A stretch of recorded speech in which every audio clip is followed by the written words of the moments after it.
안녕하십니까, 안찬입니다. 이번 영상은 기출문제, 공인중개사 시험 대비 기출문제 영상이고요. 이번 강의는 법률행위 부관, 조건과 기한에 대한 기출문제를 풀어볼 겁니다. 그래서 이번 강의를 통해 가지고 이제 오늘 금요일이죠. 금요일날 요 강의가 끝나게 되면 민법 총칙에 관한 기출문제를 다 정리한 거고요. 다음 주부터 이제 물권법에 관한 기출문제를 정리해 보도록 하면 되겠죠. 자, 문제를 한번 풀어보도록 하죠. 1번. A는 B가 A 소유 갑 건물을 1년 내에 1억 원 이상 팔아주면 동인 소유의 을 건물을 증여한다는 계약을 체결하였다. 다음 기술은 좀 틀린 거죠. 먼저 사실관계부터 좀 생각을 해보죠. 자, 이런 문제입니다. 지금 A가 B에게 뭐라 그랬냐면, 네가 갑 건물을 팔아주면, 매도해주면 내가 그 대가로 너에게 을 건물을 증여해주겠다, 공짜로 주겠다라고 얘기한 거죠. 자, 좀 생각을 해보면 B의 입장에서는 갑 건물을 팔 수도 있고 못 팔 수도 있으니까 불확실한 거니까 갑 건물을 매도해주면 조건인 거죠. 자, 만약에 갑 건물을 매도하게 되면 을 건물을 받을 수 있죠. 을 건물을 증여한다는 증여계약 효과가 생기는 것이니까 이건 뭐가 되냐면 정지 조건이 되는 거죠. 자, 지금 생각해 보자고요. 일단 정지 조건이라는 것은 아직 지금은 효과가 없지만 조건이 성취가 되면 비로소 효과가 생기는 게 정지 조건이죠. 다시 말하면 B가 갑 건물을 팔기 전까지는 이 증여계약 효과가 아직은 없는 거고, B가 갑 건물을 팔아야 비로소 증여계약 효과가 생기는 것이니까 무슨 조건이죠? 정지 조건인 거죠. 그 다음에 또 생각해 볼 것은 B가 갑 건물을 팔기 위해서 열심히 노력하고 있는데, 만약에 A가 갑 건물을 매도해버렸어요. 그러면 이거는 뭐냐면 A가 B의 조건의 성취를 신의 측에 반해서 방해한 거죠. 따라서 B의 입장에서는 조건이 성취됐음을 뭐 할 수 있어요? 주장할 수가 있고요. 조건의 성취를 주장하면서 이 을 건물을 넘겨달라, 을 건물의 소유권을 B에게 주장할 수 있다는 거 좀 생각해 보시기 바라고요. 그 다음에 B는 갑 건물을 팔게 되면 을 건물을 받을 수 있다는 조건부 권리가 있죠. 이러한 조건부 권리는 자유롭게 처분할 수 있고, 또 담보로 제공할 수도 있고, 보존할 수도 있고, 상속도 가능한 거죠.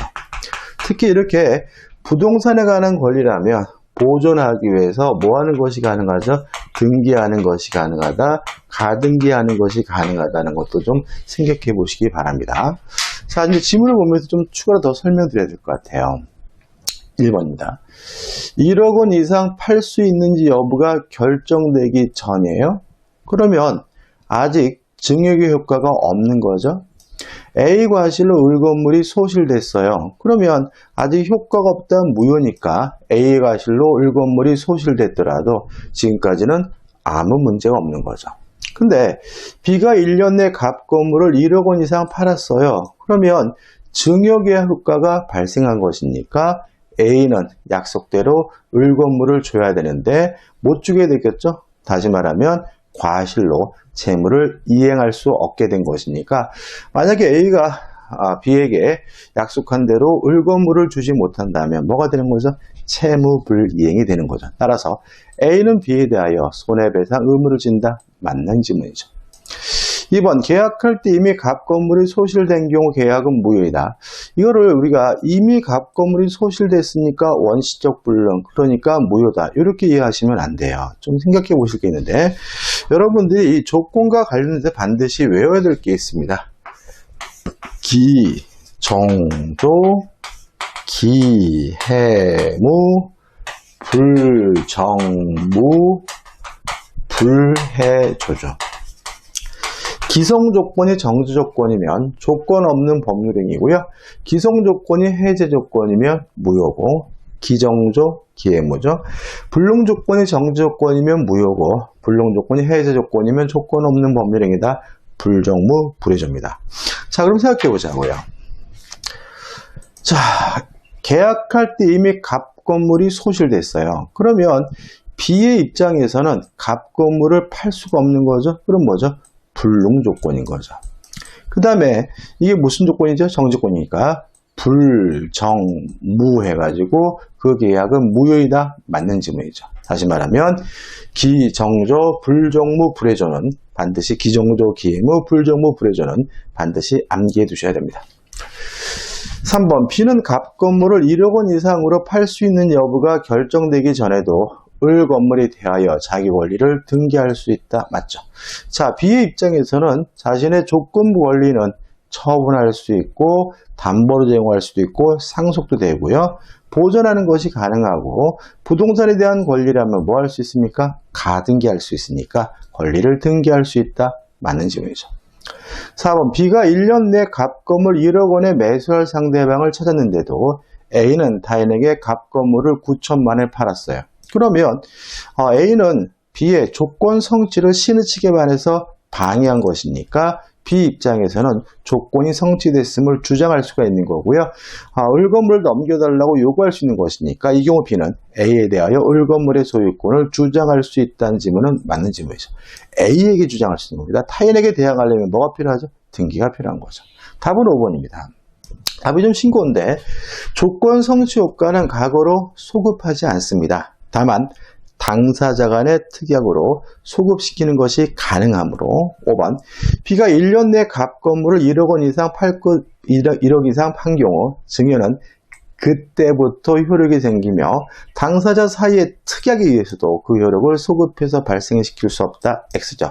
소급하지 않습니다. 그때부터 효력이 생기는 게 맞아요. 그렇지만 당사자 간의 특약으로 그 효과를 소급시키는 것은 가능하기 때문에 답은 뭐죠? 5번이 되는 거죠. 이 5번 형태 지문도 참 잘 나옵니다. 자, 이제 문제를 풀어보죠. 1번 정지조건부 법률에 관한 설명으로 틀린 것은? 자, 정지조건이 뭐죠? 지금은 효과가 없지만 조건이 성취가 되면 효과가 생기는 게 정지조건이고요. 따라서 대표적인 유동종 무효죠. 따라서 1번 조건이 불성취로 확정됐다면 이제는 더 이상 유동종 무효가 아니라 확정적 무효니까 그 법률은 무효이다. 맞는 지문이죠. 자, 이렇게 이해하셔도 되고 또 이렇게 이해하셔도 돼요. 자, 불성취로 확정됐다면 불능 조건이죠. 불정무에서 무효다 이렇게 기억하셔도 돼요. 불능 조건이 정지 조건이면 무효니까 그죠? 2번 종지조건부 권리는 조건이 성취되지 않는 한 소멸시효가 진행되지 않는다. 맞는 질문인데 좀 20후의 기출문제이긴 한데 조금 시험 범위가 벗어난 것이 아닌가 싶어요. 자, 이게 어떤 문제냐면 소멸시효라는 것은 권리 행사가 가능한데도 권리를 행사하지 않고 방치하게 되면 권리가 소멸되는 제도가 소멸시효예요.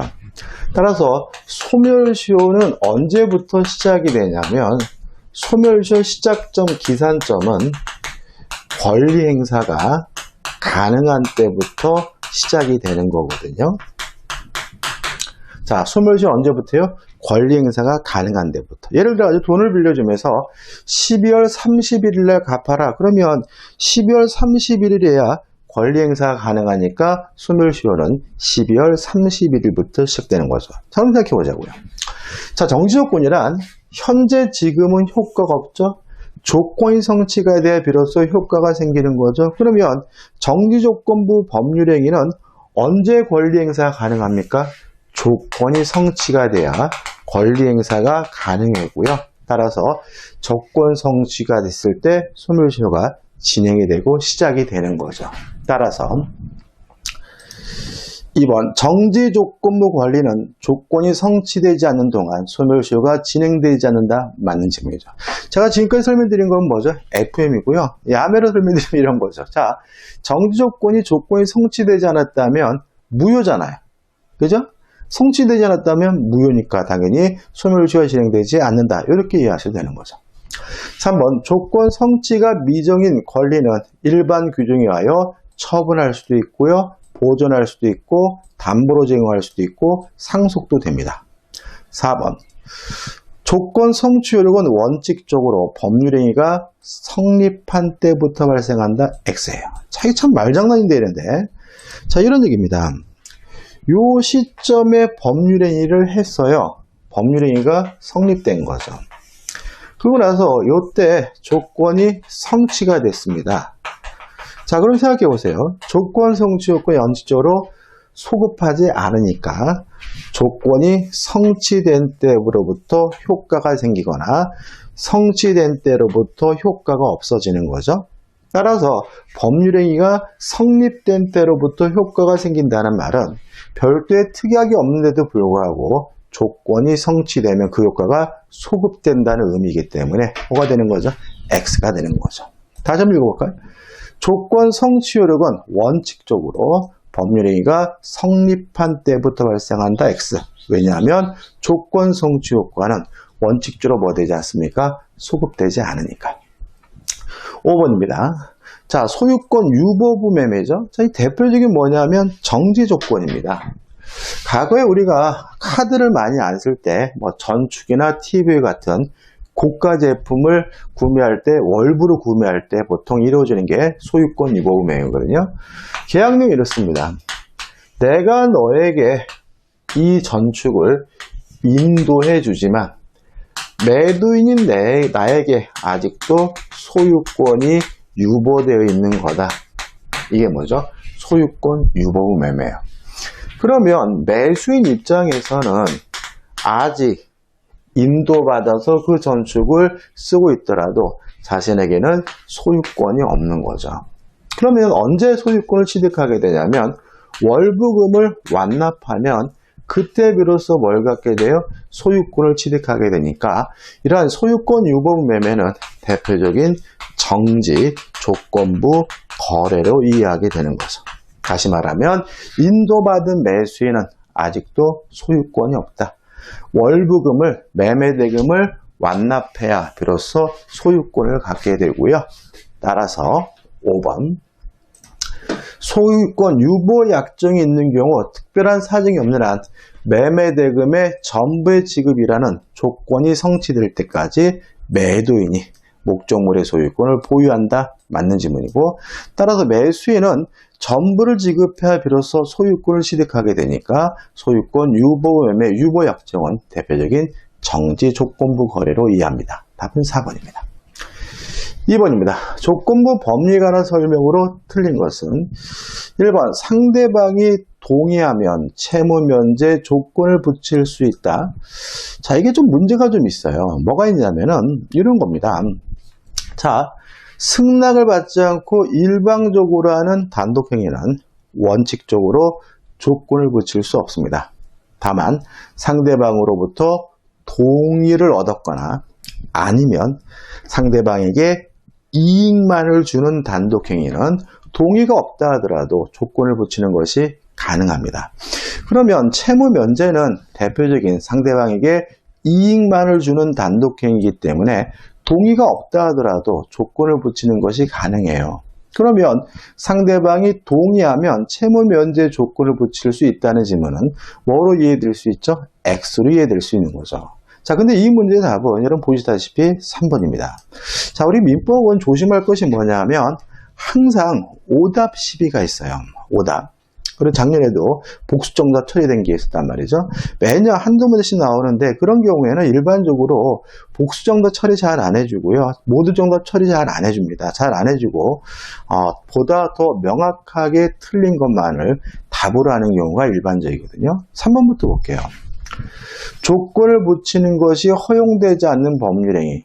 이게 뭐가 떠올리셔야 되냐면 가족법상 행위를 떠올리셔야 돼요.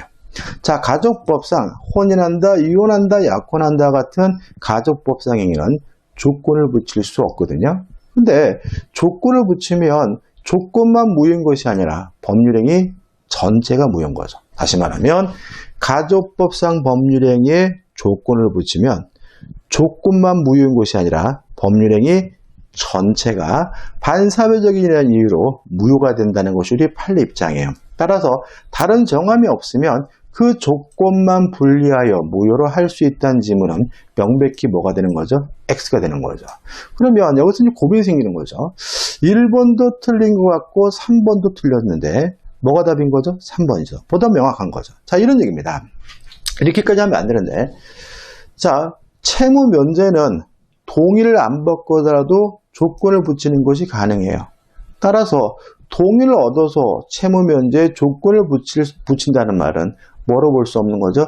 틀렸다고 볼 수는 없다. 이렇게 이해할 수도 있는 거거든요. 따라서 1번 같은 경우에는 양면성이 있고 애매하다면 뭐가요? 보다 명확한 3번만이 답이 된다는 거 주의하시기 바라고, 실제로 여러분들이 만약에 시험장 가가지고 이렇게 복수 정답인 것처럼 이해되는 것이 있다 하더라도 그중 중에서 가장 명확한 것만 답으로 선택하시면 됩니다.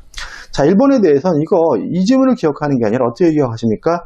단독행위는 원칙적으로 조건을 붙일 수 없다. 다만 상대방으로부터 동의를 얻거나 아니면 채무 면제와 같이 이익만을 주는 단독행위는 조건을 붙일 수가 있다. 이렇게 정확하게 기억해 두시기 바랍니다. 2번 정지조건부 법률행위의 조건이 불성취로 확정되면 무효로 된다. 앞에 문제 반복된 지문인데 쉽게 불성취, 불능조건이 정지조건이면 불정무, 무효로 한다. 이렇게 하는 게 빠를 것 같죠? 4번 당사자가 조건 성취로 그 성취 전에 소급하게 할 의사를 표시한 때는 그 의사여야 한다. 맞죠? 다시 말하면 조건 성취 효과는 소급하지 않지만 당사자 간의 특약으로 소급시키는 거 가능하고요. 5번 정지 조건의 경우에는 권리를 취득하는 자가 조건 성취에 대한 증명 책임을 부담한다. 맞죠? 자, 정지 조건이라는 것은 현재 효과가 없지만 조건이 성취가 되면 비로소 효과가 생기는 거잖아요. 따라서 조건이 성취됐으면 권리를 취득하고자 하는 자, 효과 발생을 주장하는 자가 입증 책임이 있다는 거 주의하시기 바랍니다. 답은 뭐죠? 3번이죠. 3번입니다. 밖에서 새가 오네요. 조건과 기한에 관한 설명으로 옳은 것은, 새 소리 좋죠, 여러분들? 제가 지금 오늘 날씨가 좀 더워가지고 창문을 열고 촬영을 했더니 밖에서 새가 옵니다. 1번 조건 성취가 미정인 권리는 일반 규정하여 처분할 수 있고 보존할 수도 있고 상속도 되고 담보로 제공하는 것도 가능하니까 처분할 수 있을 뿐만 아니라 담보로 할 수도 있다. 5 맞는 질문이죠. 따라 답은 뭐죠? 1번이네요. 2번 정지조건부 법률행위에 있어 조건이 성취되면 그 효력은 법률행위 시로 소급하여 발생함의 원칙이다. X. 원칙적으로 소급하지 않지만 당사자 간의 특약으로 소급시키는 게 가능하죠. 3번 조건이 법리 당시 이미 성취된 경우 기성조건이죠. 기. 그 조건이 정지조건이면 기, 정, 조. 조건 없는 법률행위가 되므로 그 조건이 정지조건이면 법률행위는 무효로 된다. X가 되는 거죠. 4번 불법 조건이 붙어있는 법률행위. 자, 여기서 우리가 불법 조건이라는 것은 뭐냐면 강행복 기반이 아니라 조건이 반사회적인 경우를 말합니다. 조건이 반사회적이면 조건만 무효인 것이 아니라 법률행위 전체가 다 무효이기 때문에 불법 조건이 붙어있는 법률행위는 그 조건만이 무효가 된다. X가 되는 거죠. 5번입니다. 자, 기한이익 상실특약이죠. 자, 기한이익 상실특약을 했는데 그 사유가 발생을 하면 상실했다는 이유로 이행을 청구하고 이행하지 않으면 즉시 변제를 청구하고 죄송합니다. 다시 한번요. 기한이익 상실 사유가 있을 때 즉시 변제를 청구하고 이행하지 않으면 그때 비로소 채무 불이행이 되는 것이 원칙인데 이거 우리가 형성권적 기한이익 상실이라고 해요. 이에 반해서 기한이익 상실 사유가 있으면 그것만으로 바로 자동으로 이행지체 채무 불이행이 되는 경우를 우리가 정지조건부 기한이익 상실이라고 합니다. 뭐가 원칙이냐면 형성권적 기한이익 상실이 원칙입니다. 다시 말하면 우리 판례에 따른다면 기한이익 상실특약은 원칙적으로 형성권적 기한이익 상실특약으로 추정을 하고요. 정지조건부 기한이익 상실특약이 되기 위해서는 별도의 특약이 필요하다는 것이 우리 판례 입장이므로 5번도 뭐가 되죠? X가 되는 거죠. 자, 이 문제 답은 1번이 됩니다. 4번입니다. 법률행위 등에 관한 설명으로 틀린 것은 1번 기성조건을 정지조건으로 기, 정, 조조 한 법률은 무효이다. X. 조건 없는 답은 뭐죠? 1번이죠. 너무나 쉽죠, 그죠? 2번, 의사표시가 발송된 후 도달하기 전이에요. 아직 효과가 발생하지 않았으니까 표의자는 그 의사표시를 처리할 수 있다. O, 맞는 질문이죠. 자, 강박에 의한 의사표시가 되려면 해야 악을 고지해야 돼요. 뭐 때려주겠다, 불질러버리겠다, 이런 구체적인 해야 악의 고지가 필요하니까 어떤 해악의 고지가 없이 단순히 각서에 서명 날인할 것을 강력히 요구하는 것은 말 그대로 강력히죠. 따라서 강박에 의한 의사표시에 강박행위가 아니다. 맞는 질문이죠. 4번, 공시송달은 언제 하냐면 상대방을 알지 못하거나 상대방의 소재를 알지 못하는 경우죠. 다시 말하면 과실 없이 상대방이 누군지 모르거나 상대방의 소재를 알지 못하는 경우에 공시송달을 하므로 4번, 표의자의 과실 없이 상대방의 소재를 알지 못하는 경우에는 민사소송법의 공시송달 규정에 의하여 의사표시를 송달할 수 있다고 맞는 점이죠. 5번입니다. 자, 효력 발생 요건으로 가장 대표적인 것이 뭐냐면 유동적 무효죠. 다시 말하면 지금은 무효지만 일정한 요건을 갖추면 유효로 뒤바뀐다. 이게 유동적 무효고 그 유동적 무효에서 요구하는 그 일정한 요건이 뭐가 되는 거죠? 효력 발생 요건이에요. 자, 이과 기억할 것이 뭐냐면 농지 취득 자격 증명은 유동적 무효가 아니다. 따라서 효력 발생 요건이 아니다라는 거 꼭 기억해 두시기 바랍니다. 자, 이런 얘기죠. 자, 농지에 대한 매매 계약을 했습니다. 매매 계약이 유효해요. 다만 농지 취득 자격 증명이 없다면 자기 앞으로 뭐를 못할 뿐이에요? 등기를 못할 뿐이죠. 다시 말하면 농지 취득 자격 증명이 없다라서 그 매매 계약이 무효인 것은 아니기 때문에 5번. 농지 취득 자격 증명은 농지 취득의 원인이 되는 매매 계약의 효력 발생 요건이 아니다. 맞는 질문이죠. 답은 뭐죠? 1번입니다. 5번입니다. 법률행위 조건과 기한에 관한 설명으로 옳은 것은 1번. 자, 정지조건이 뭔가요? 지금은 효과가 없지만 조건이 성취가 되면 효과가 생기는 것이 정지조건이므로 법률행위는 정지조건이 있는 법률행위는 조건이 성취된 때로부터 그 효를 잃는다. X죠. 효를 잃는 걸 우리가 해제조건이라고 하는 거죠. 2번, 기한은 채권자의 이익을 위한 것으로 추정하며 X입니다. 물론 기한의 이익은 포기할 수 있어요. 그렇지만 기한의 이익은 채무자의 이익을 위한 것으로 추정을 합니다. 3번, 기한의 도래가 미정한 권리 의무도 조건부 권리와 마찬가지로 일반 규정에 따라서 처분할 수도 있고 담보로 제공할 수도 있고 또 보존할 수도 있고요. 상속도 되기 때문에 처분하거나 담보할 수 없다. X가 되는 거죠. 4번, 조건이 법리 당시 이미 성취한 것인 경우 기성조건이죠. 그 조건이 해제조건이면 기해무 그 조건이 해제조건이면 그 범위는 무효란다. 맞는 질문이에요. 답은 뭐죠? 4번이에요. 그래서 여러분 다시 말해주면 기종조, 기해무, 불정무, 불해저는 꼭 암기해 두셔야 합니다. 5번, 당사자가 조건 성취 효력을 그 성취 전에 소급하기 의사를 표시했어요. 다시 말하면 조건 성취 효과는 소급하지 않지만 당사자 간의 특약으로 소급시키는 것이 가능하기 때문에 그 효력은 조건이 성취된 때부터 발생한다. X죠. 소급하겠다면 소급하니까 법률행위 시로 소급해서 발생하겠죠. 옳은 것은 4번입니다. 6번입니다. 6번이 이게 지금 오타가 있습니다. 이 3번이 답인데 이 3번이 엉뚱한 내용이 들어가 있거든요. 참 제가 이거를 수정한다고 하면서 자꾸 잊어버리네요. 자, 그래서 요 문제를 원문을 볼게요. 이게 원래 시험 문제입니다. 자, 보시면 조건과 기한에 관한 설명을 옳은 것은 이게 30회 문제거든요. 요거 아주 풀어볼게요. 지금 교재는 요 3번 지문 오타가 있습니다. 1번, 해제 조건이 있는 법률행위는 조건이 성취한 때로부터 효력이 발생한다. X. 효력이 발생하는 것은 정의조건, 효력이 없어지는 것은 뭐죠? 해제조건이죠. 2번, 기한이익 상실 특약은 특별한 사정이 없는 한 정지조건부 기한이익 상실 특약으로 추정한다. X. 앞에 됐죠? 형성권적 기한이익 상실 특약으로 추정을 합니다. 3번, 조건이 법률 당시 이미 성취할 수 없는 경우 불능조건이죠. 그 조건이 정조건이면 불정무. 그 법률은 무효란다. 맞는 질문이고요. 답은 뭐죠? 3번이죠.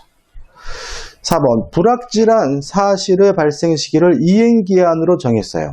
예를 들어서 안영찬이 뒤지면 자동차를 주기로 했어요. 그러면 안영찬이 뒤지면 자동차를 받으니까 안영찬은 반드시 죽으니까 기한인데 언제 죽을지는 정해져 있지 않으니까 뭐죠? 불확정 기한인 거죠. 그러면 여러분 앞으로 불확정한 사실의 발생 시기를 이행기한 그럼 뭐죠? 안영찬이 뒤지면 이렇게 되는 거죠. 그러면 어떻게 됩니까?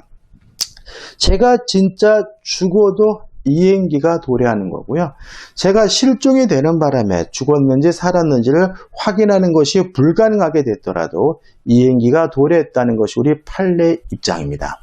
따라서 불확정한 사실의 발생 시기를 이행기한으로 정한 경우 그 사실의 발생이 불가능하게 되었다면 이행기가 도래한 것으로 보는 것이 우리 판례 입장이므로 이행기한이 도래하는 것으로 볼 수 없다.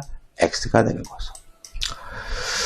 5번 상계죠. 상계는 단독행위고 특히 소급표가 있습니다. 따라서 조건도 붙일 수 없고 기한도 붙일 수가 없어요. 상계의 의사표시는 시기를 붙일 수 있다. X입니다. 따라서 옳은 것은 3번이고 3번이 답이죠. 그래서 여러분 다시 이제 원문으로 제가 교재로 들어가서 요 3번 지금 엉뚱한 내용이거든요. 왜 이렇게 됐는지 모르겠어요. 편집 과정에서 뭐가 잘못 껴든 것 같은데 요거는 빼버리시고 나머지 지문만 좀 이해하시면 될 것 같고 뭐 3번 지문 자체가 어린 건 아니니까 너무 신경 쓰지 않으셔도 될 것 같아요. 7번입니다. 법률행위 조건과 기한에 관한 설명으로 틀린 것은 1번 조건부 법률행위에서 불능조건이 정지조건이면 불정무 그 법률행위는 무효이다. 맞네요. 30일의 장려도 문제입니다. 2번 조건부 법률에서 기성조건이 해제조건이면 기해무 그 법률은 무효이다. 맞네요. 3번 법률의 조건이 붙어있다는 사실은 그 조건의 존재를 주장하는 자가 증명해야 될 거고요. 4번 기한이익 상실특약은 특별한 사정이 없는 한 원칙적으로 뭐죠? 형성권적 기한이익 상실이니까 정지조건부 기한이익 상실특약으로 주장된다. X가 되고요. 답은 뭐죠? 4번이 되는 거죠. 5번 시기는 기한이 도래함으로써 효과가 생기는 거고요. 종규는 기한이 도래함으로써 효과가 없어지는 거니까 종규에 있는 법률행위는 기한이 도래한 때로부터 그 효력을 잃는다. 맞는 질문이죠. 답은 뭐죠? 4번입니다. 자, 여기까지 해가지고 이제 작년도 이제 문제까지 풀어봤고요. 풀어보시면 아시겠지만 공부할 때는 계산이 까다롭게 느껴지지만 실제로 나오는 부분이 정해져 있고요. 충분히 여러분들 맞힐 수 있습니다. 자, 제 영상 여기까지고요. 이 영상이 도움이 되셨다면 구독, 좋아요 부탁드리겠습니다. 고맙습니다.